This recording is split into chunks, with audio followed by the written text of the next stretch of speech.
Hello and welcome. I am sorry if I sound like crap. That is because, well, I'm not in my house. I am not a Zionist. I'm an Israeli. I am Jewish by ethnicity, by my DNA, not by religion. But I am not a Zionist. And I'll explain why in this video. First of all, we need to understand what the frick is Zionism. So Zionism was a movement.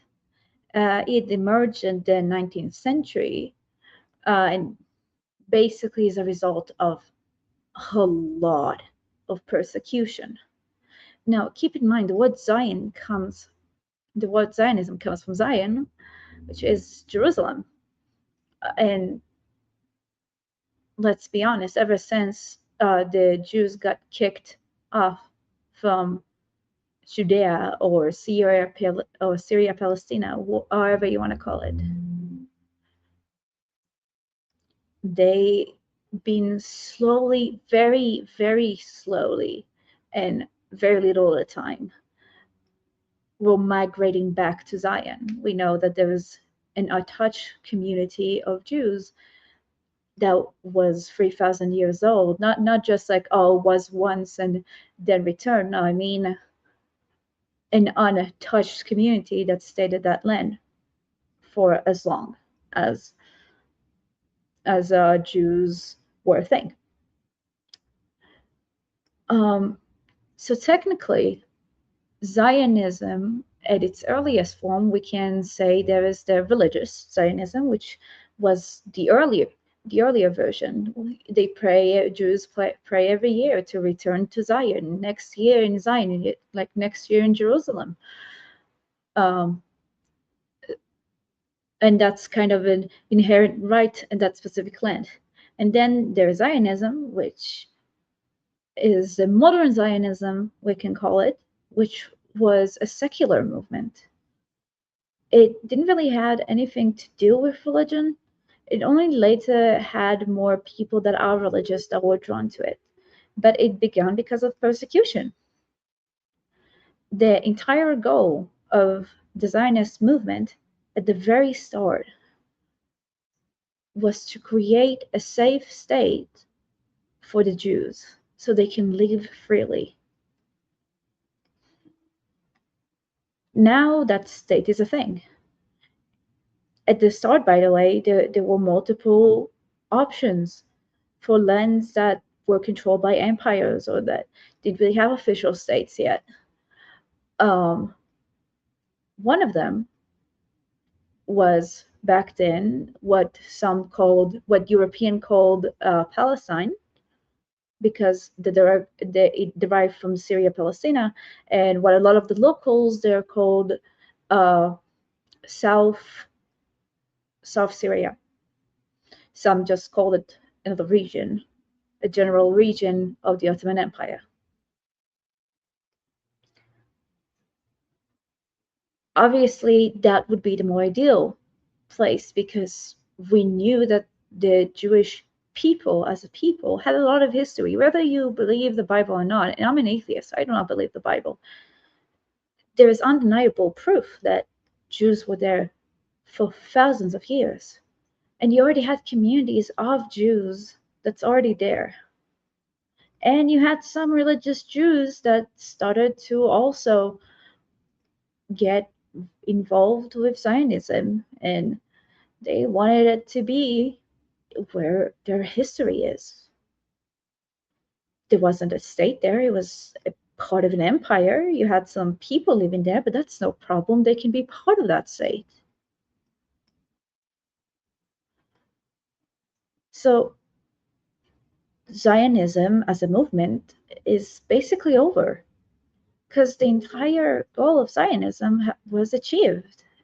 A country was formed, a country where Jews can be safe, where every Jew know that they can come and they can live peacefully without having to worry about persecution. It didn't start at the 40s, but the 40s definitely amplified it. So today, being a Zionist is basically if you believe the right of Israel to exist. It's to believe that the Jewish people have a right for a country just like any other group. It doesn't mean you support Bibi Netanyahu or any current government. It doesn't mean you want to annihilate the Palestinians, and it definitely doesn't mean Greater Israel.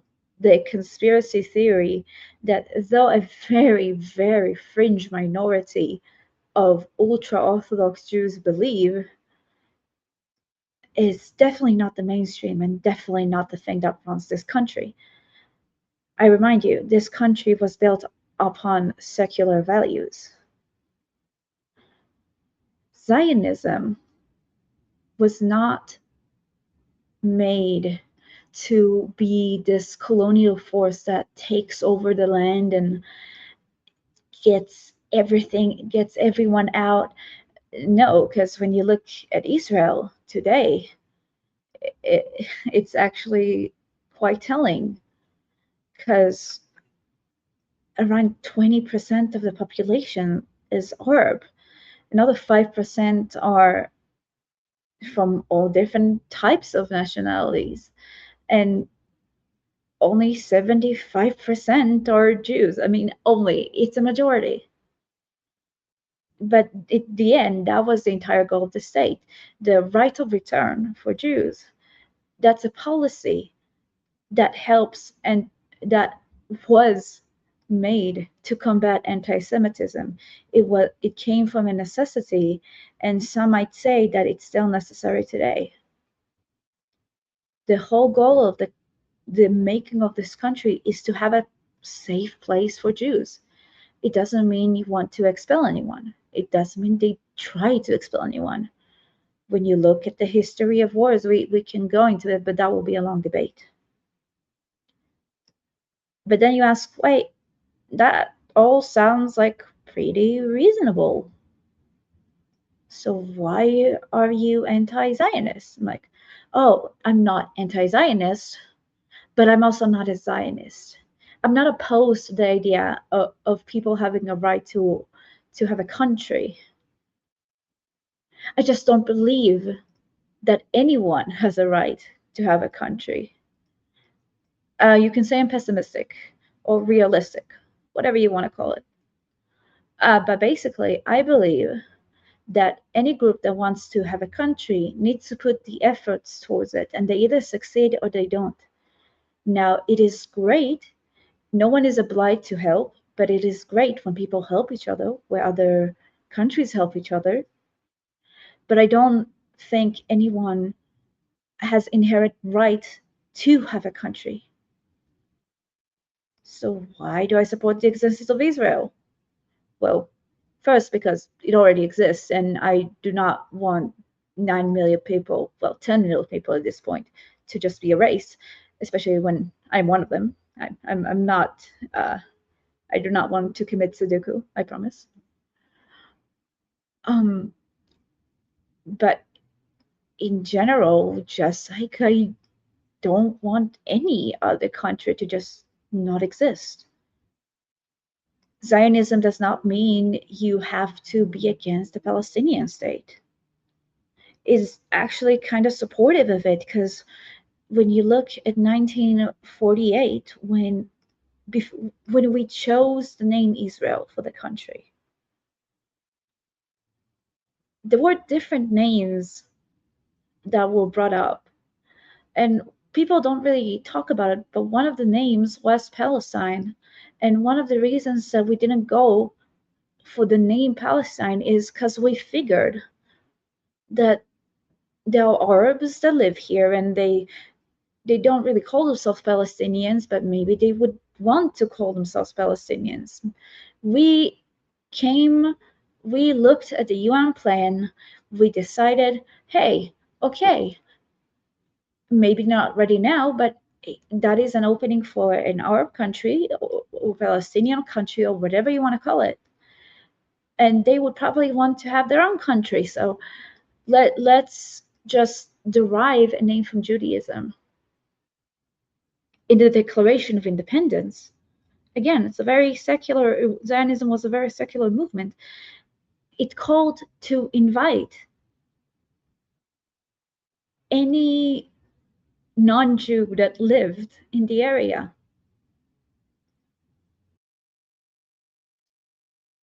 I can even show you, if we look at this is part of the Independence Declaration that we had. The full thing is pretty long, but I think those two parts are really important. Now keep in mind, in the Declaration, you already had Arabs attacking Jews. It was going on for years. With that in mind, and with the massacres and the bloodbath and attacks from both sides, in the Declaration of Independence, it says that we call, even within this bloody period of time that is that we have for months now. I'm trying to freeze translate, I'm sorry. To all the Arabs, all Arabs to become Israeli and to keep peace and become part of building the country based on full rights and full equality. Outside of that, there's a bit more written, but beyond that, there's also we give our hand. This is like it's a phrase in Hebrew, like we give our hand for peace for all the countries around us, and calling for the cooperation and mutual help between the countries. And Israel is ready to donate her part to help the entire Middle East.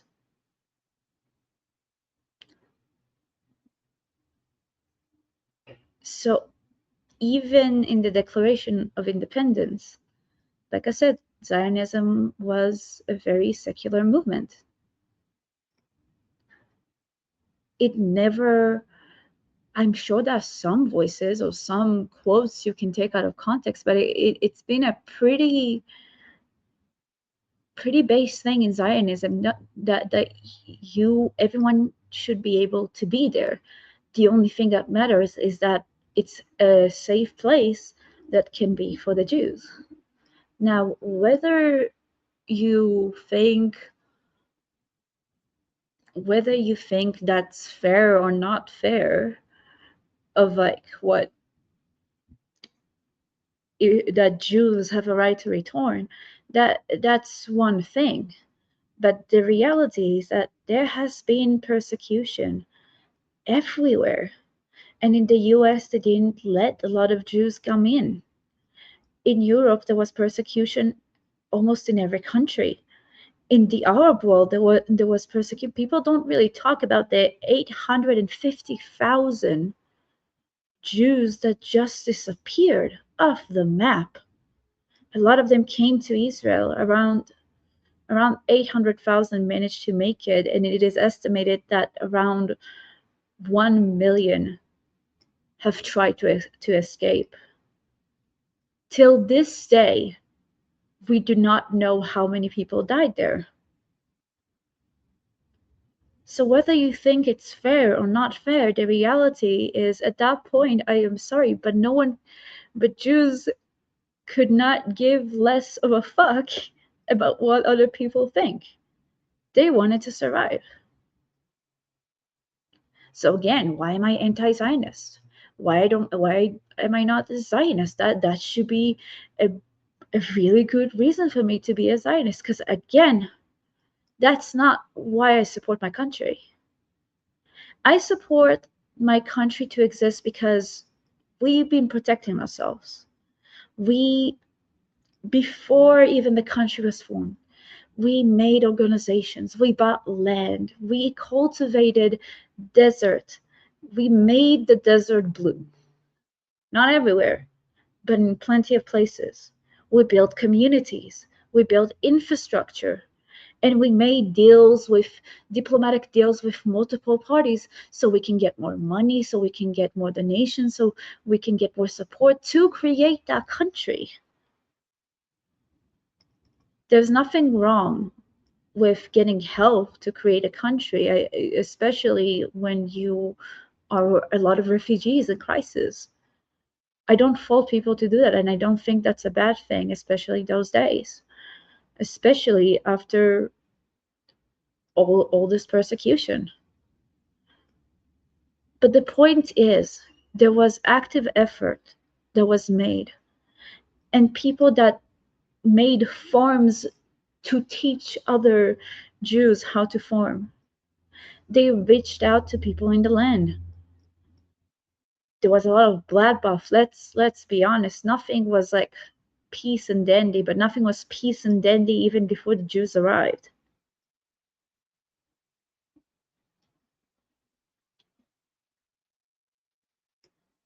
So I am not a Zionist because I'm not a nationalist. And I think the best example for it is actually the Palestinians. Because many people, especially on the left in Israel, have said for years, and I was one of them, wait, we have a right to have a country. The Palestinians should have a right to have a country as well. So we tried. One peace offer, two peace offers, three peace offers, intifada, another peace offer, intifada, massive terror attacks, leaving, dismantling an entire Jewish community, taking it out of the Gaza Strip, giving them money and aid for them to have elections, to have a country. We begged basically for them to have their sovereignty. But it doesn't matter if you say a group has a right to have a country, because if they don't want it and they don't put the effort to preserve it, it doesn't matter how much money you pour in, it doesn't matter how much aid you get. It doesn't matter, because if they can't unify, build their infrastructure, make their country, then you're not going to have a country. And at that point, why would anyone have a right? Why would I say that random groups have a right to have a country when they don't even put the effort in? Now, keep in mind, there are groups that put the effort in, and they still don't have a country. And I don't really see protests about that. Why don't we not? If every group has a right to have a country, why are we not giving countries to every group that asks for it? Because we have.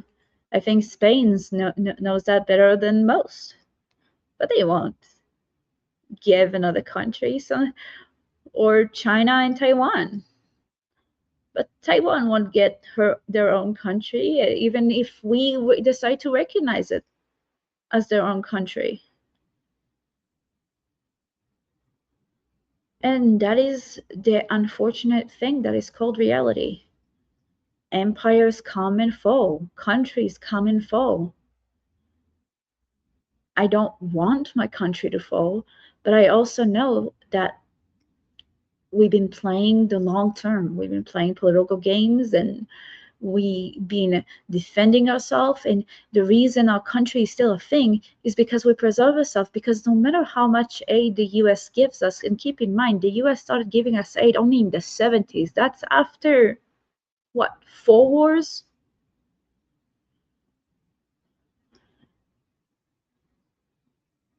We might fall one day. And then when another country arises on the ashes of ours, then what? Do they suddenly don't have the right to exist? How far do we go? Every country today is built on ashes of empires and of other countries. That doesn't mean they just don't serve, they just deserve to be annihilated, but it also doesn't mean that every group of people have just a right to have a country of their own. We can agree that we want to have a right for everyone to live in peace, to have a home, to have a good time, to have a good and sustainable life. But nationality in a country, especially when you're surrounded by enemies, is something that you gotta keep. You gotta develop diplomatic connections so you can get the aid that you need. Because in the end, whether you like it or not, every country is reliant on a system of other countries. Even the US, in a way, is reliant on different countries and their exports. But this is why I'm not a Zionist. And this is why I'm not a nationalist. And this is why I still support my country. And I still want it to exist. And I think we are earning our existence just like any other country is earning theirs.